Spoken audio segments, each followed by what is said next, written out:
one of my favorite lectures in this course because it's a story, and I'm going to tell it to you as a story of how things came to be as we understand them now. It's a really, really interesting story.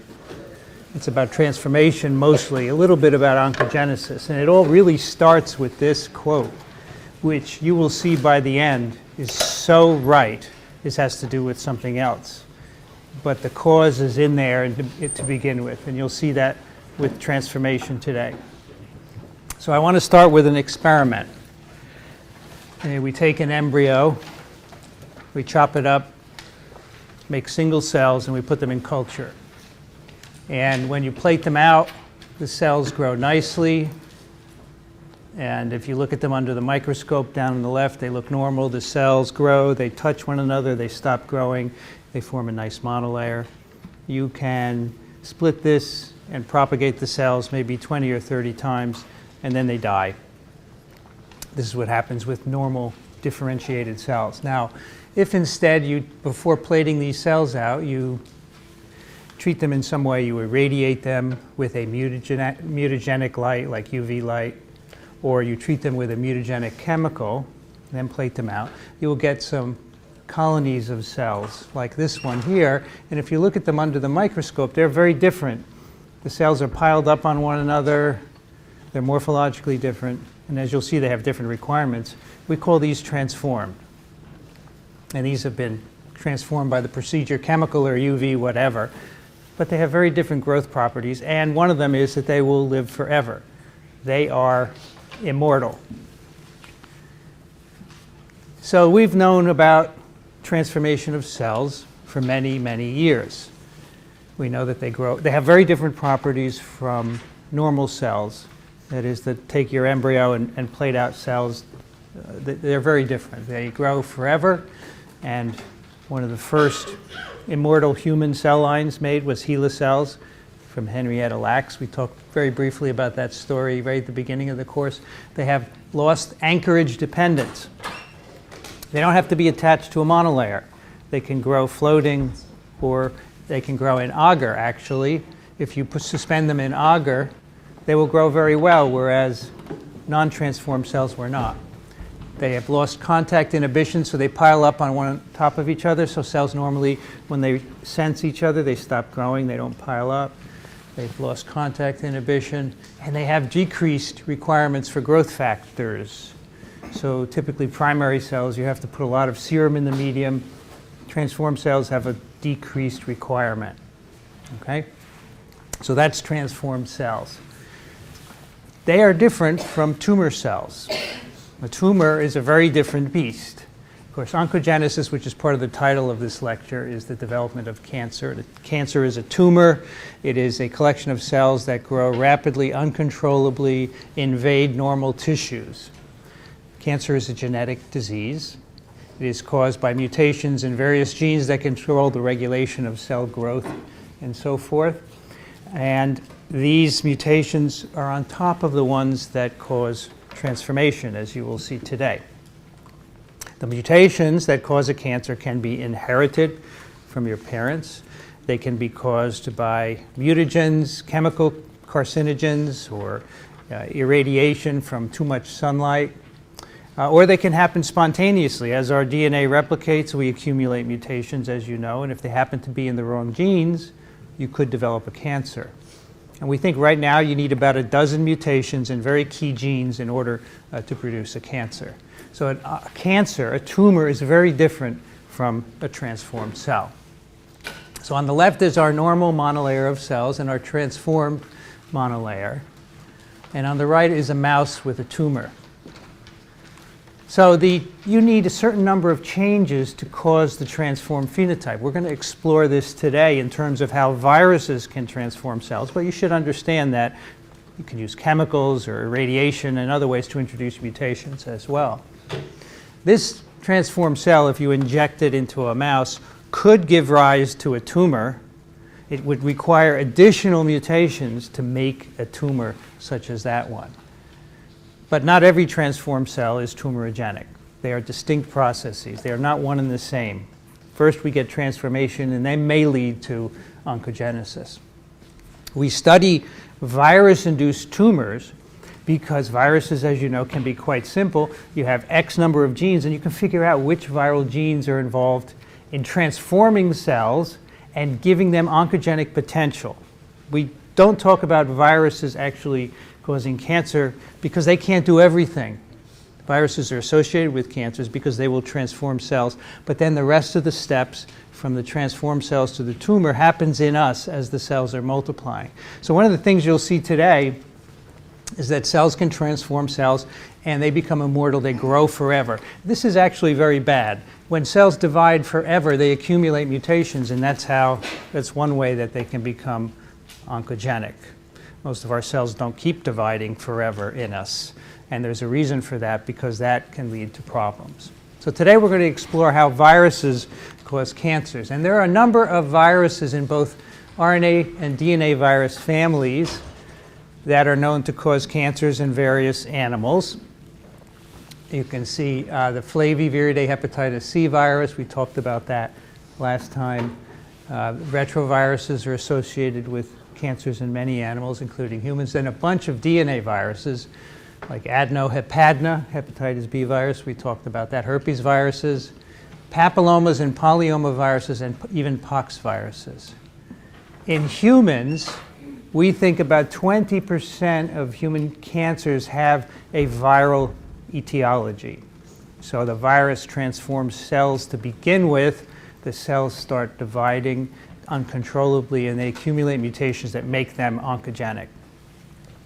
And these are the human viruses associated with human cancers. A lot of herpes viruses, Epstein-Barr virus, hepatitis B virus, hepatitis C, human T lymphotropic virus 1, HIV-1, human papilloma virus, and then HHV-8, human herpes virus 8, and Merkel cell polyoma virus. All right, so these are the viruses associated with human cancer so far. We're not going to talk about every one of them. In fact, we're going to talk about no virus today that causes a human cancer. But the principles I want to tell you using animal models for cancer will certainly apply to the human viruses as well. One thing you should remember throughout, transformation and malignancy, or transformation and oncogenesis if you wish from the title, neither is required for any virus to be able to replicate. And as you will see, they are actually mistakes. They are errors, they are accidents. No virus requires these to replicate. So the story today starts in 1909. Dr. Peyton Rouse was a scientist here in New York City at the Rockefeller Institute. And the story goes that a farmer from New Jersey or Long Island, depending on whose story, brought him a chicken with a tumor. And this, as you'll see, is quite common to have tumors on chickens. And Rouse paid him for this chicken and started working on this tumor. And what he did is he took the tumor. Here's the chicken here with you can see the tumor. It's a sarcoma, a solid tumor. He took it and he ground it up and he made it filtrate through a 0.2 micron filter. By now, in 1909, we had discovered viruses. The idea of a virus had taken hold. And he wanted to know if this could be caused by a virus. So he took the filtrate, that is everything that went through the filter from a tumor, injected it into another chicken, and lo and behold, he got tumors in those chickens. And he showed that cancer could be caused by a viral infection. He wasn't actually the first to show this, but as you will see, a few years earlier, two scientists, Ellerman and Bang, had shown that leukemia could be caused by a virus, but people at the time didn't think leukemia was actually a cancer. They only thought solid tumors were cancers. So Rouse gets credit for showing cancer can be caused by a virus infection. So nobody believed Rouse for years. It took 50 years for this to really take hold, this idea, in the 1950s, as you will see. And he actually did get the Nobel Prize. This is the longest incubation period, I think, for a Nobel Prize in 1966. And what he leaves behind is his virus, Rouse sarcoma virus. Okay? So he got it from a chicken. Rouse was his name, and it was a sarcoma. And this plays into two more Nobel Prizes, as you will see today. Now, there is a wonderful book about cancer by Siddhartha Mukherjee, the Emperor of All Maladies. This won the Pulitzer Prize. Siddhartha is an oncologist at my place at Columbia. Anybody read this book? You like it? This is a great book. You should read it. All right, summer reading. This is fantastic. The guy is a brilliant writer. I mean, this guy's an oncologist. He's pretty busy. He wrote this while he was a resident. It's beautifully written, and the science is terrific. So I want to read you some passages, because he says this way better than I can. By the 1950s, cancer researchers had split into three feuding camps. The virologists, led by Rouse, or Peyton Rouse, as we've just described, claimed that viruses caused cancer, although no such virus had been found in human studies.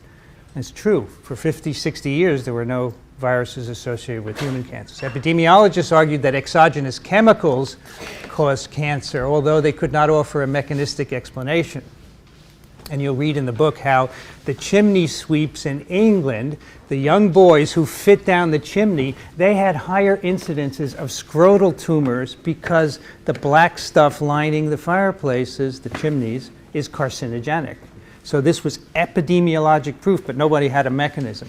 The third camp possessed weak circumstantial evidence that genes internal to the cell might cause cancer. Something in the cell itself could cause the cancer. Okay.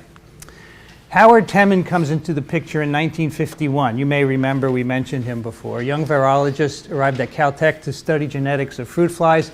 Restless and imaginative, he soon grew bored with fruit flies. I just love it. Switching fields, he chose to study Rouse in Renato Del Becco's laboratory. Does anybody remember who Renato Del Becco is? What he did? Media. He made media. Del Becco's medium, for sure. A little more seminal. He developed the plaque assay for animal viruses. He was really into cells and using them. He caught on really quickly when cell culture was first developed, and he had it going in his laboratory. So Howard Temin went to him. Until the late 50s, Rouse had been shown to cause tumors only in live chickens. Temin imagined creating cancer in a petri dish. After 7 years, he succeeded. So what did he do? He added Rouse virus to a layer of normal cells in a petri dish. He took chicken cells from a chicken embryo, just like that first experiment, made a monolayer of nice cells. Then he put Rouse sarcoma virus on it. The infection incited them to grow uncontrollably, forcing them to form tiny distorted heaps containing hundreds of cells that he called foci. The foci, he reasoned, represented cancer distilled into its essential form, cells growing uncontrollably, unstoppably, pathological mitosis. All right, so Temin was able to grow the virus in cell culture and show that it would make transformed cells, cells growing uncontrollably. And here's pictures of them at the bottom. These are avian cells transformed by Rouse sarcoma virus. Here is one focus of cells. You can see the monolayer around is normal. They're touching each other and they've stopped growing. And this is a transformed focus. They're piling up on each other. Here's a higher magnification. These are fusiform. They're elongated. It can be different shapes. Here are some round ones that are also forming a focus. So the focus is caused by the virus. He showed that. All right, so for the first time, you start to get a handle on how virus is giving cells oncogenic potential.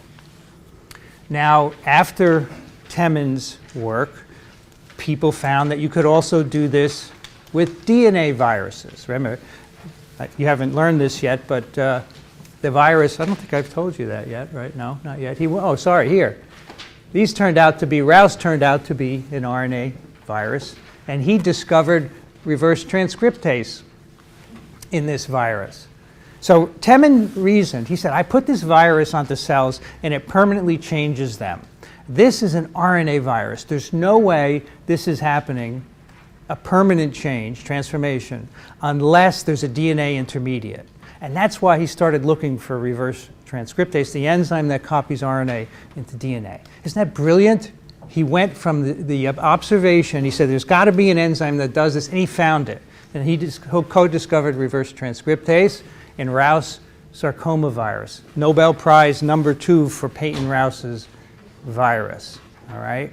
So he showed that the DNA could stay in these cells. All right, so then, as I said, it's been discovered subsequently in DNA viruses.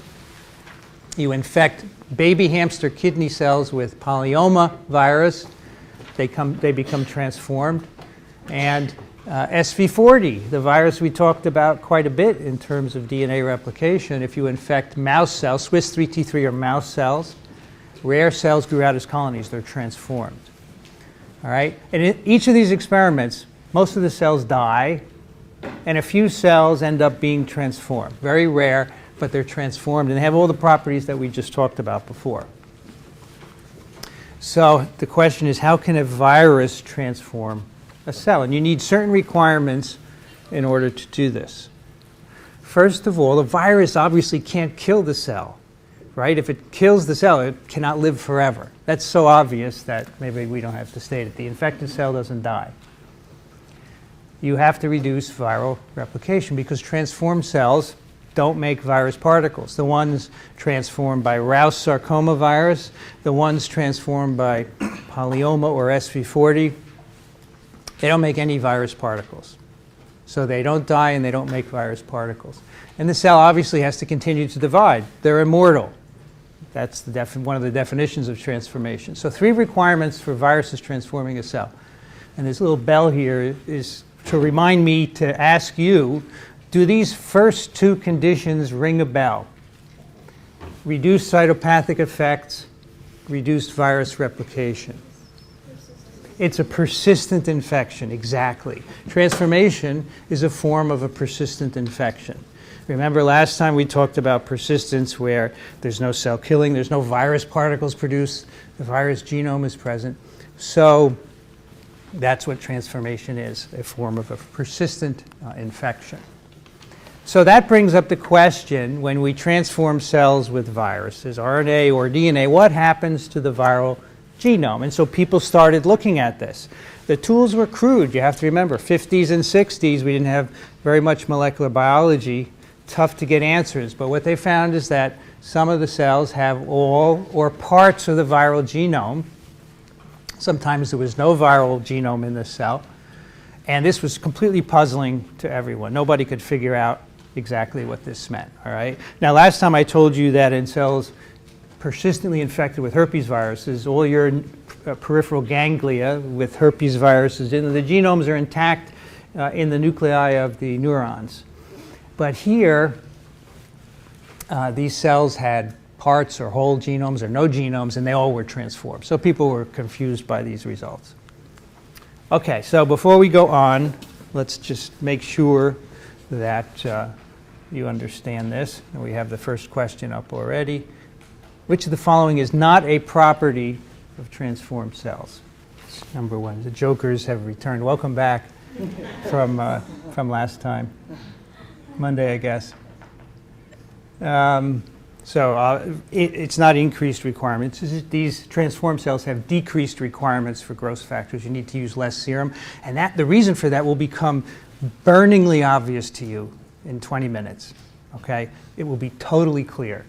Immortality, they are immortal transformed cells. They have lost anchorage dependent. They've lost contact inhibition. They do form colonies in semi-solid media. These are all properties of transformed cells. All right, so we have the basic observations. Both RNA viruses and DNA viruses can transform cells. Let's figure out how that happened and how we relate it to cancer.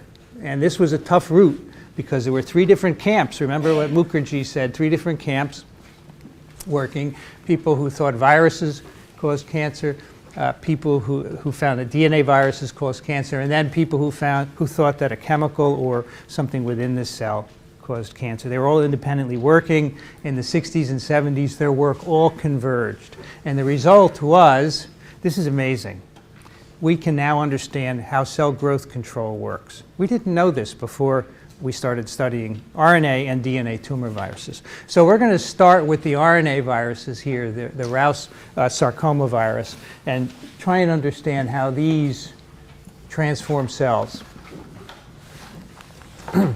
Turns out that pretty much every chicken in the world is infected with a virus called avian leukosis virus, ALV. No matter where the chicken is, you go and buy a Frank Perdue chicken in the supermarket, it's got this virus in it. But fortunately for you, it doesn't infect people. This virus was discovered in 1908 by Ellerman and Bang. These guys proved that this virus caused leukemia or leukosis, different word, same disease. But people, as I said, didn't think that was a cancer, so there wasn't much interest in it. Most chickens get infected with the virus a few months after they're born. 3% of birds develop leukemia after about 14 weeks. So this is a kind of slowly developing disease. It doesn't happen quickly.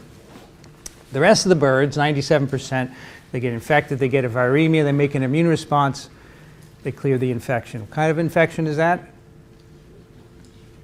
Acute. It's an acute infection. These guys get a persistent infection. Okay, what's going on here? So these birds that recover, even the ones that get leukemias, they can develop other kinds of tumors as they get older. Connective tissue tumors like sarcomas, which is what Rouse worked on. So Rouse studied one of these sarcomas in an older chicken, one that had developed a tumor after acquiring this virus, avian leukosis virus, shortly after birth. It turns out, as you will see in a moment, most of these viruses that cause these solid tumors are defective. And we will define what defective is in a moment. It turns out that Rouse was really lucky in his first isolate because he isolated a non-defective virus that could replicate on his own. If he hadn't, who knows how much longer it would have taken to figure all this out. So we have two viruses so far. We have Rouse sarcoma virus, then we have the avian leukosis virus, two very different cancers, one of white blood cells and one causing a solid tumor. What's the relationship between them? Well, it turns out to be figured out by these two gentlemen in 1976, Michael Bishop and Harold Varmus. They were both University of California, San Francisco. And they found that, in fact, RSV is a recombinant. RSV, which comes from a solid tumor, is a recombinant virus. It is basically ALV with a piece of cellular DNA, chicken DNA, inserted into the viral genome. So Rouse is ALV with a piece of cellular DNA. And these guys showed that it was a piece of cellular DNA. They called it VSARC, SRC for sarcoma. This is a normal cellular gene that has been picked up by ALV to make it RSV, to make it cause sarcomas. And they got the Nobel Prize in 1989, third Nobel Prize for Rouse's virus. Yes? How does the transient viremia prevent leukosis? It says that the transient viremia makes the chickens immune to leukosis. So the 90% of the chickens get a transient viremia, and they make an immune response. They clear the infection. In very rare animals, 3%, they get leukemia. I think you have to wait to hear the rest of the lecture to understand why leukemia is rare. So most of the time, the infection is just an acute infection, but persistent occurs, transformation occurs later for reasons that will become obvious. So here's one of the major insights that resulted from this. So I've already told you this. Birds that are infected with ALV develop a variety of tumors. If you take a tumor from different birds, you will find different viruses in them. And this is what people did over the years. They took different kinds of birds that developed different solid tumors. They isolated virus with them. They are all able to induce solid tumors in recipient animals. The viruses were all different, and they were all defective. They lacked viral genes needed to replicate. Why that is, we'll show you in a moment. That's why Rouse was lucky, because he just picked the first one up, and it was non-defective. And everybody after him got defective viruses. So every retrovirus, or every Rouse-related virus, that gave him different names because Rouse got to only name his, had picked up a different oncogene from the cell. Rouse's had picked up SARC, and the others picked up different oncogenes. And this was a gold mine. All of a sudden, we had dozens of cellular genes, which apparently, if you put them in a retrovirus, could cause transformation and eventually cancer. And this is a picture of some of the proviruses from these viruses isolated from chickens on the left. So on the top here is avian leukosis virus. This is the original Bang and Ellerman virus that causes leukemia after a long time, after 14 weeks in chickens. And you can see this is a typical retrovirus. 2 LTRs, the blue on either end, and we have GAG, Pol, and envelope genes. So this virus is non-defective. It can replicate in cells. It has all the genes that it needs. Right below it is Rous sarcoma virus. GAG, Pol, envelope, 2 LTRs, and look, it has an extra gene. It has the Sarc gene, which again is a chicken gene, which we'll talk about shortly. So this virus has everything it needs to replicate. It's just inserted something extra from the cell. So this is why it is not defective. Now here below it are all the other viruses isolated from bird with tumors over subsequent years. And you can see they're defective. They're missing GAG, Pol, envelope, or some combination. So look at this one here. This one has a little bit of GAG, but it's missing Pol and envelope. And you can see just going down here, every one of these is missing something. These are 3 essential genes, GAG, Pol, and env. If you miss just a bit of one of them, you're not going to replicate. So that's why all these viruses are defective. Somehow in picking up, and by the way, you can see they all have different oncogenes, FIPS, MIB, MIC, YES, Jun, ERB, etc. They're all given 3-letter names. They're all different, and they've all resulted in the deletion of virus sequences. So they're defective, and that's why I say Rous was lucky. It's really amazing that he was able to do that, because we didn't understand this defective issue until many years later. So here's defective versus defective, in case you don't understand it. Defective viruses are missing some part of the viral genome, like FIPS from this particular tumor. And the only way you can grow it is in the presence of a helper virus, which would be avian leukosis virus, or even Rous if you wanted to, but that would be experimentally a little messy.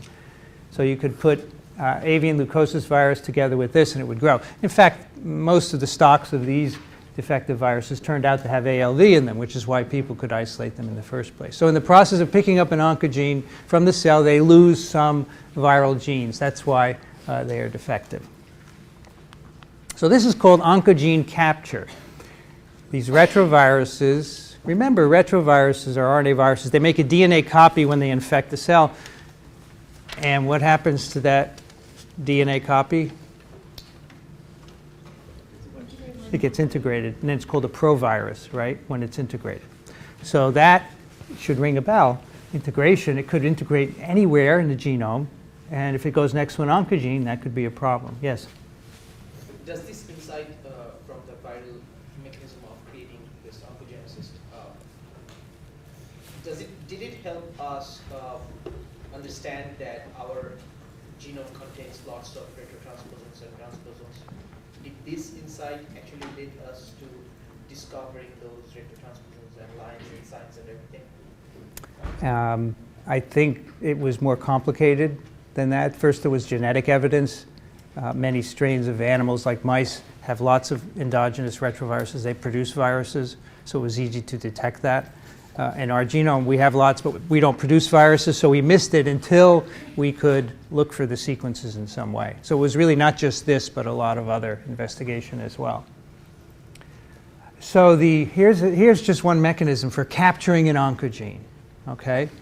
And these are normal cellular genes. As you will see, these oncogenes, in fact, people kind of don't like calling them oncogenes because normally they're not causing any tumor.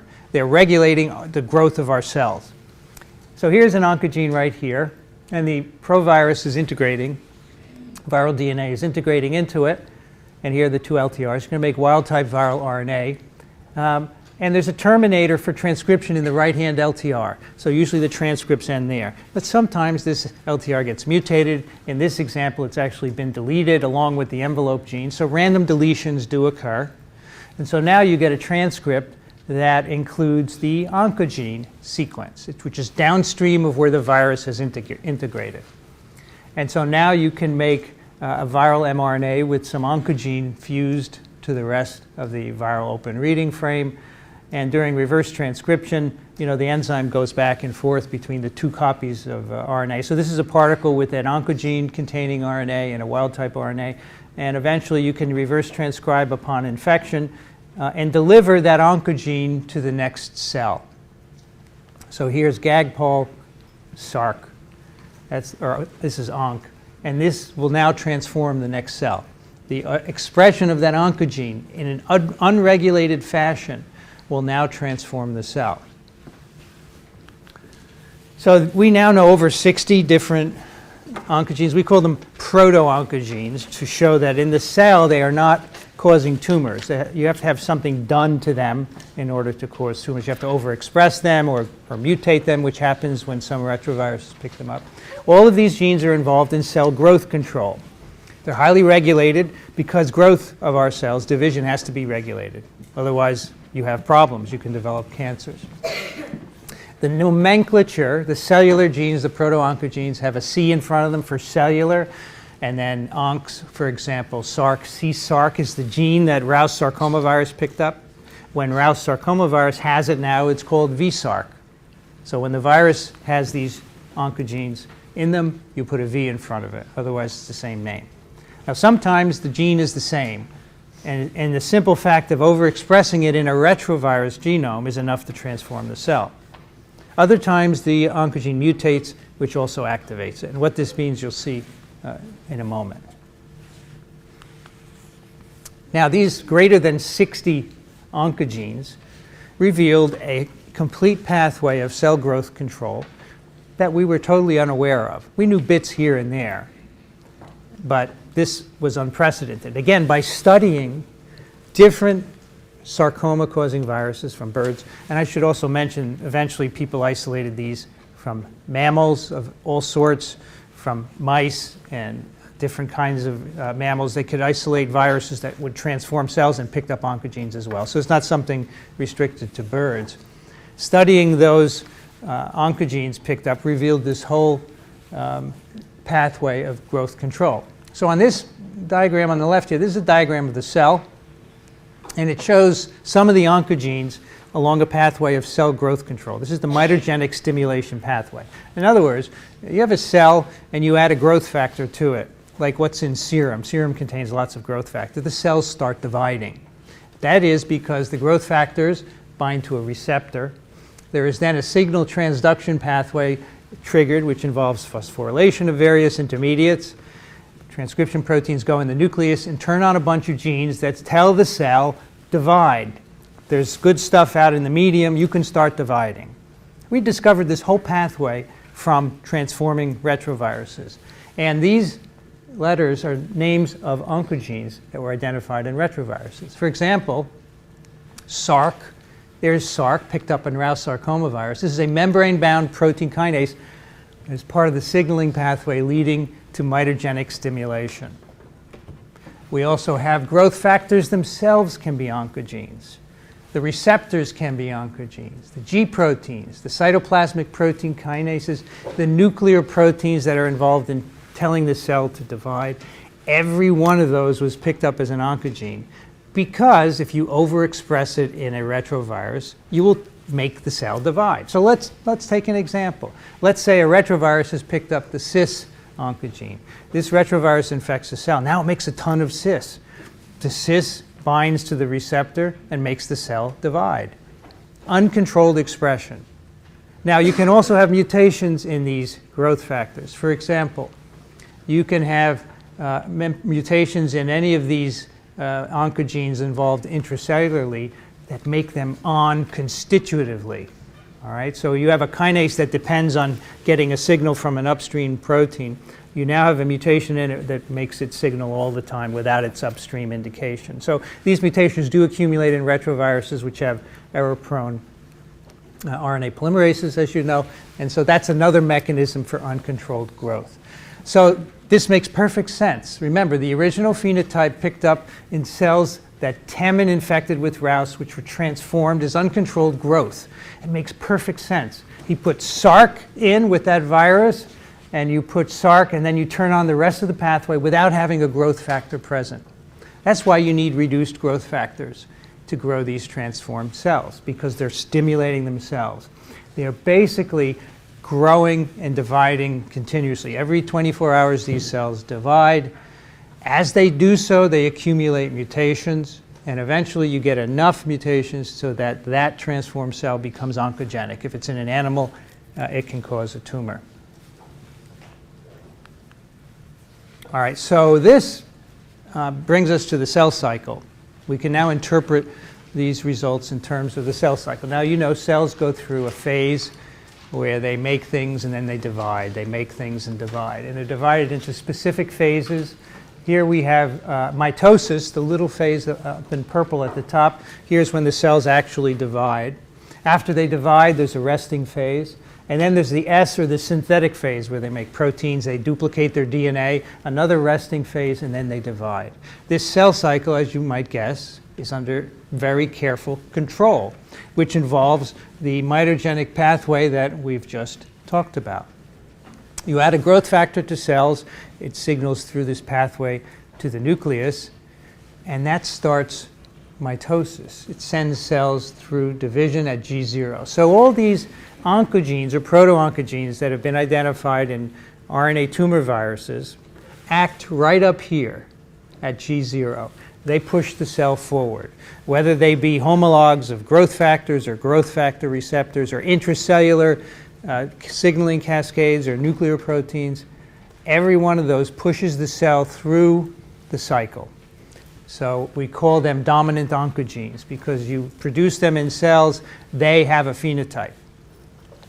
Right? They're all, this whole thing, this whole control of the cell cycle, starting from the go signal up here, G0, was revealed by studying these retroviruses. Okay, so now I think you can understand why these cells get transformed. I think you can understand what we learned from identifying these oncogenes, again, in birds and mice and other animals in which viruses cause tumors. Retroviruses transform cells by 3 mechanisms. I now want to sort all this out into 3 distinct mechanisms and show you the molecular basis for this. There are those that cause rapid tumor formation within 2 weeks. Like Rouse sarcoma virus, you inject it into a chicken, within 2 weeks you have a solid tumor. That's because Rouse has picked up a dominant oncogene that kicks the cells into dividing continuously. Right? It has picked this up from the cell. When the virus infects, it expresses it immediately. So that's why you have rapid tumor formation. Then you have RNA tumor viruses with intermediate kinetics, like avian leukosis virus. Remember, it takes at least 14 weeks to get leukemia in chickens infected with ALV. These viruses do not pick up an oncogene from the cell. What they do is they integrate their proviral DNA next to an oncogene and turn it on. Their right-hand LTR acts as a promoter to turn on the oncogene downstream. And this involves some deletion of the sequences so that there's no termination by cellular sequences, so it takes a little bit longer. So again, no dominant oncogene, rather inserting next to one. That's called cis activation. And then we have retroviruses that take years to transform cells and cause tumors, like human T lymphocytic virus, HTLV1 and 2. They have no oncogene. They do not insert next to an oncogene. What they do is they produce transcriptional activators that they need for their own gene expression, and those happen to activate oncogenes that are in the cell.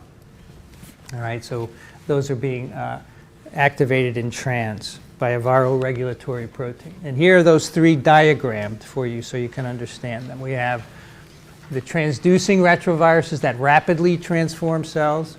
They've picked up an oncogene, so there's Rouse sarcoma virus, for example. The cis-activating retroviruses, which have intermediate incubation to tumor formation, and they integrate next to an oncogene. So here's the oncogene. The provirus is next to it. Its transcription is being driven by the LTR.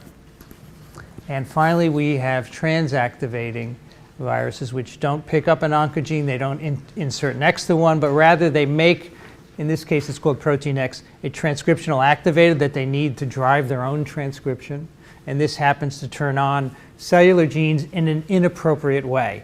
It turns on cellular genes whose products make cells divide and cause them to be transformed. Now the readout here, rapid, intermediate, slow, this is tumor formation. But all the virus is doing is transforming the cells. I want you to remember that. The virus isn't causing a cancer.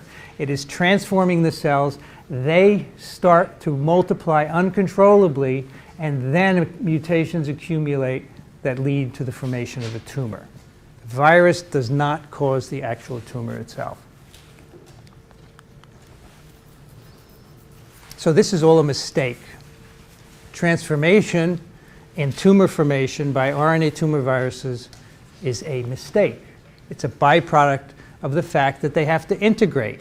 When you integrate into a genome, then there's a good chance that you're going to cause some havoc. Okay? There is no obvious requirement for the virus to transform cells or to cause a tumor. Now on this slide I have mammalian transforming. Now I used to give this lecture and say there's no need for any RNA tumor virus to transform or cause cancer. And then I got an email from someone who works on the virus that causes this tumor. This is a walleye. It's a kind of fish. And this is a dermal sarcoma. And that's caused by walleye dermal sarcoma retrovirus. And it happens in most newborn fish in the wild. And it happens at a certain time of year. And then when the fish congregate to mate, the tumors fall off, and the virus gets in the water and infects new fish. Okay, so you need the tumor to spread the infection. In this case, not in the mammalian case, but I just learned of this, that apparently for this fish retrovirus, the way it's spread is to induce this tumor that falls off. The fish swim off, they're fine, they don't have any untoward effects, and new fish are infected. And this happens again every year when the fish congregate and the tumors fall into the water. So if they didn't make a tumor, maybe the virus wouldn't be transformed. Okay, let's see what we learned here. Which of the following allows Rouse sarcoma virus to transform cells? I understand the 10 answers downstream. So the answer is the presence of a Sark gene. That is what transforms cells. Now I understand why some of you said presence of LTRs, because the upstream LTR, of course, drives the expression of the Sark gene, but it is ultimately the Sark gene itself that is transforming the cells. You don't need an envelope gene, you don't need a pol. In fact, those are often deleted in many of these defective retroviruses. You need the Sark gene. All right, so that took care of RNA. Now let's look at the DNA virus story, and then we'll see how it all converged. First DNA tumor virus discovered was a papillomavirus that causes warts, or papilloma. Papilloma is another name for a wart, in rabbits. These were discovered in wild rabbits. So here are two photographs of the papillomas on these guys. They're okay, they fall off and they're fine, they're not harmed. This guy doesn't look very happy though, right? Now, have you ever heard of a jackalope? Yeah. So this is the jackalope. People used to see these weird rabbits. They thought they were hybrids of rabbits and antelopes. All they are rabbits with huge papillomas that look like horns. And nothing more. This is caused by a DNA tumor virus, papillomavirus, small double-stranded DNAs. In mice, Ludwig Gross discovered a mouse polyomavirus in 1953. The natural host of this virus is the mouse. It doesn't cause any tumors in mice, but if you infect other animals, like hamsters, rats, and rabbits, you will get tumors in those animals. So first clue, something interesting is going on. When you infect the wrong host, you get a tumor. Polyomaviruses, SV40 was discovered as a contaminant of the early poliovirus vaccines, both the killed, the inactivated, and the infectious vaccines. And it was found that this virus induces rare tumors in newborn hamsters. That's not the host of this virus. This is a monkey virus. It doesn't cause tumors in monkeys. It doesn't transform monkey cells in cultures. But in the wrong host, SV40 will cause tumors. And by the way, many, many Americans received this virus, and there's a lot of controversy over whether it caused tumors in people, but probably it didn't. You can read about that in the textbook.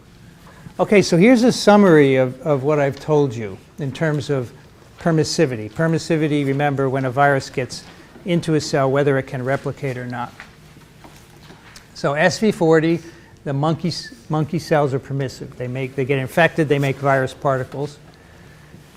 SV40 in the mouse is non-permissive. Nothing happens, no gene expression. But in hamsters and rats, they are semi-permissive. That means you get only early gene expression. Remember the temporal delineation of gene expression in DNA viruses.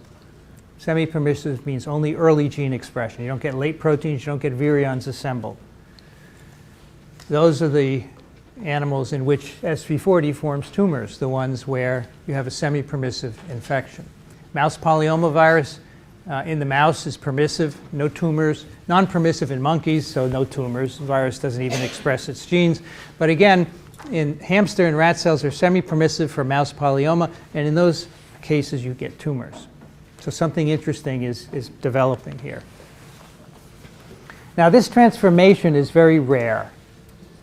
You get at 1 in 100,000 infected cells transform. So if you take, in this experiment, a polyomavirus, again, are infecting the wrong species, not the species of origin, 1 transfer cell per 100,000. So why is it rare? Why is transformation rare?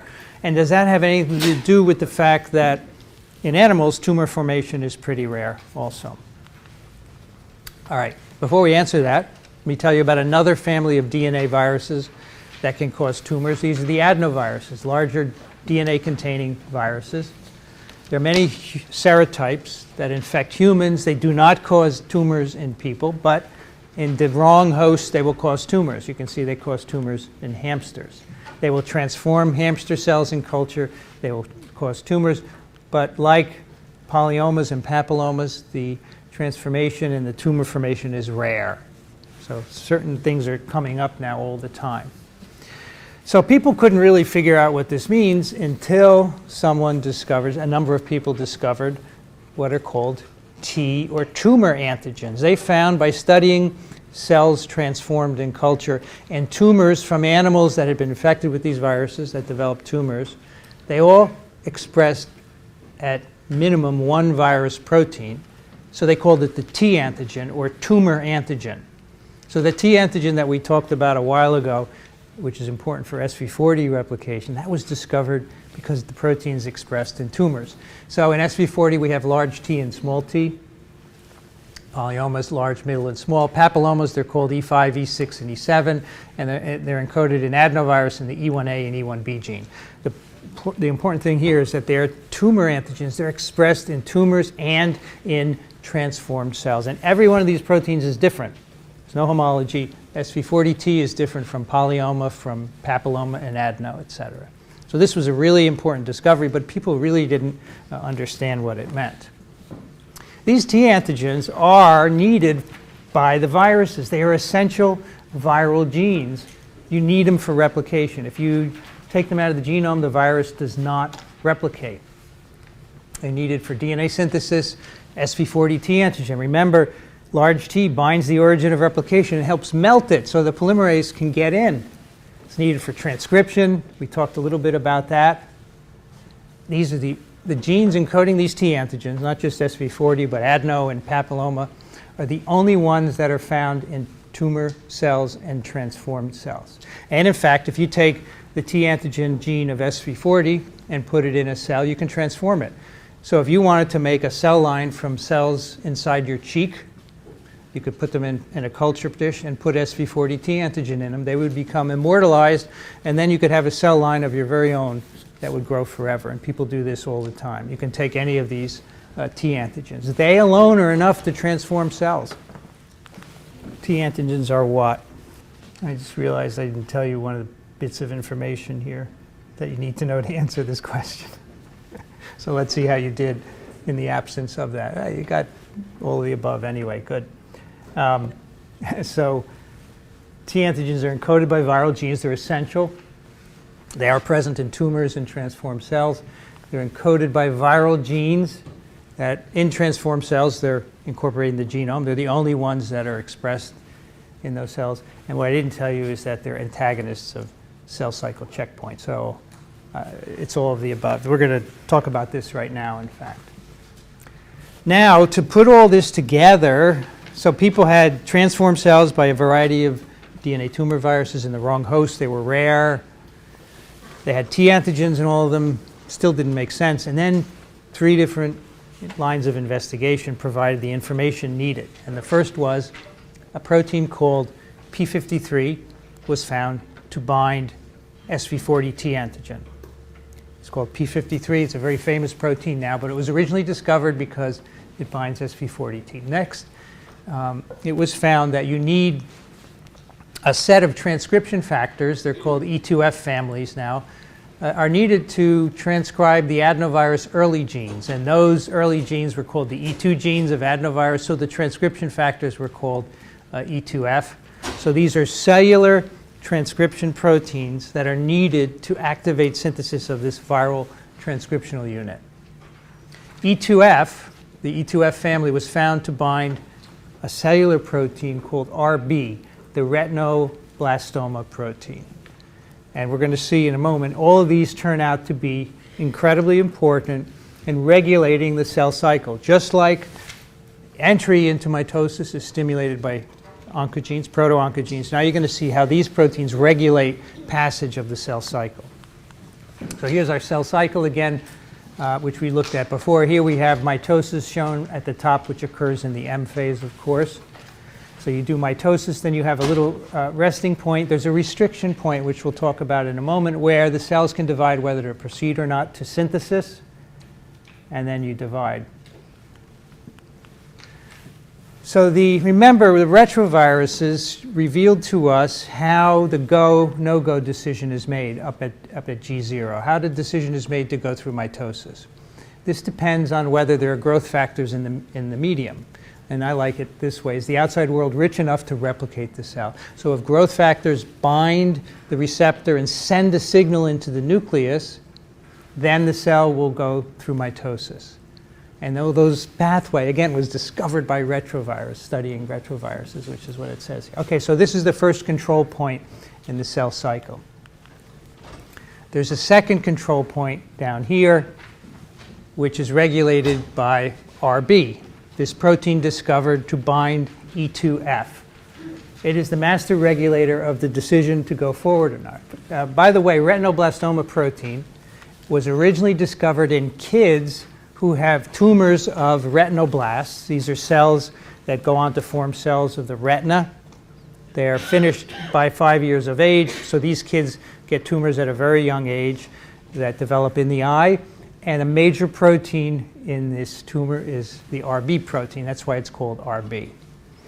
It is what we call a recessive oncogene. Now, the proto-oncogenes picked up by retroviruses are dominant because if you express those in cells, they make the cells go through mitosis. These are recessive because when they are expressed, they stop the cells from going through mitosis at this checkpoint past G1.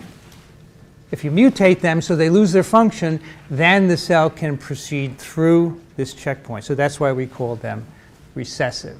So that's the restriction point, and it's RB that decides whether the cell will go through it or not.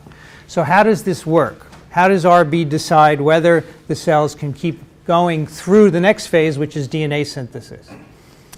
So when you have a cell and there's some growth factors in the medium, so here these little yellow spheres are growth factors. They're binding to a growth factor receptor, and then they start a signaling pathway that ends up turning on genes in the nucleus. And remember, all the genes in this pathway were discovered in retroviruses. If the growth factors are present, you end up getting phosphorylation of RB, retinoblastoma protein. When RB is phosphorylated, then the cells go into the S phase. If it's not phosphorylated, the cells will stop and never go into synthesis until RB is phosphorylated. So that's the checkpoint for proceeding into DNA synthesis. All right, so you got mitogens binding, phosphorylation of RB, the cells go on. But under certain conditions, RB is not phosphorylated, and you'll see what that is in a moment. So you might be wondering, why does phosphorylation of RB make the cells divide?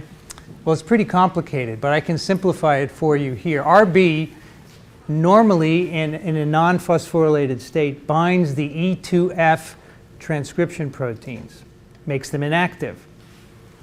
These E2F transcription proteins are needed to to transcribe genes that are needed for cell division and DNA synthesis. Make it simple.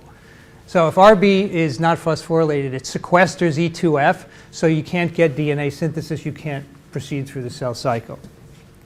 When RB is phosphorylated, it pops off of E2F. Here's RB. Now E2F is free to turn on the genes and push the cell through DNA synthesis. It can now pass the checkpoint, make DNA, and go back up to mitosis again. All right? So the growth factors are binding to the receptor. Eventually, they signal to RB. If RB is phosphorylated, the cells can make DNA. If it's not phosphorylated, if things are not right, then the cell stops at the checkpoint. So that's how RB controls it. So the cells potentially could be arrested at that checkpoint. But when a DNA virus infects a cell, what does it want the cell to be doing?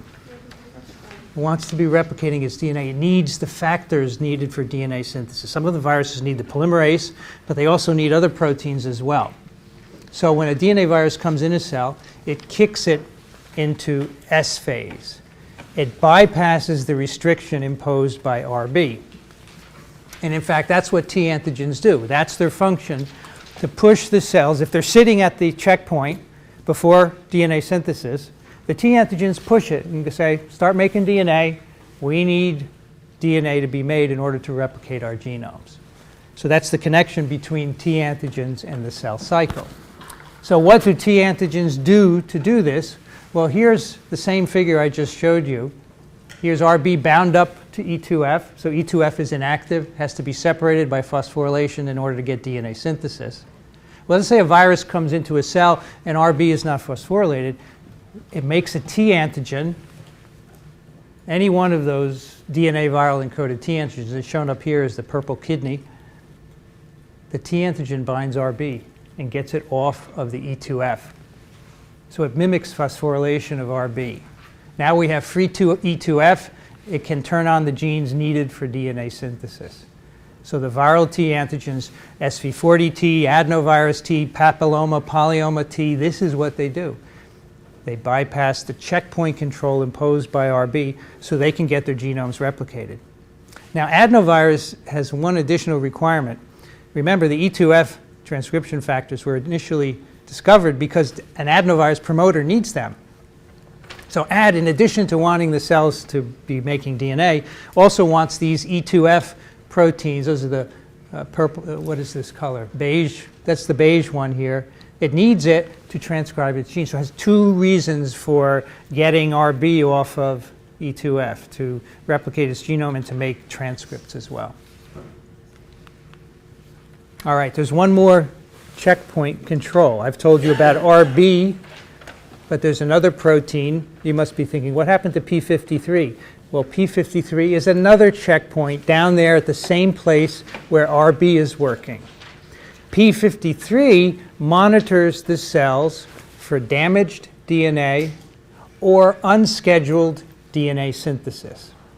All right? So if a virus is infecting a cell, that's unscheduled DNA synthesis. And P53's normal role is to see if we have any DNA damage in our genome, and if we do, it stops the cell cycle at that checkpoint before DNA synthesis goes on so that the cell can repair that damage. This is why so many human tumors have mutations in P53, because it prevents stopping the checkpoint when DNA damage is present.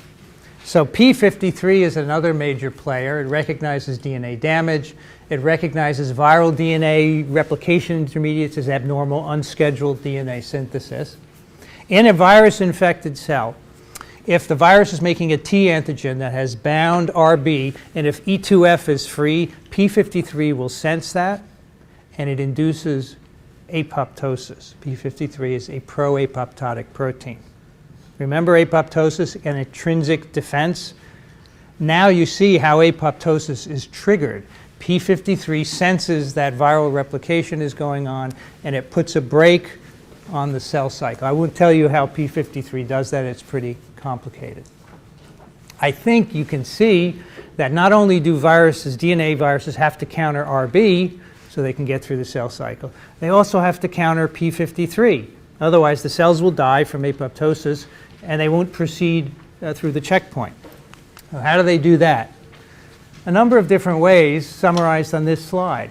Here's p53 in purple, and these viruses, adenopapilloma, polyoma, they all make T antigens.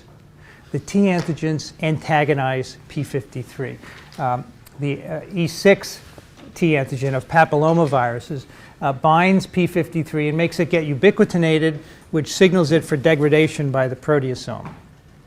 Brilliant. So now p53 cannot push the cells into apoptosis. SV40 large T sequesters p53. It just binds it, and p53 cannot turn on apoptosis.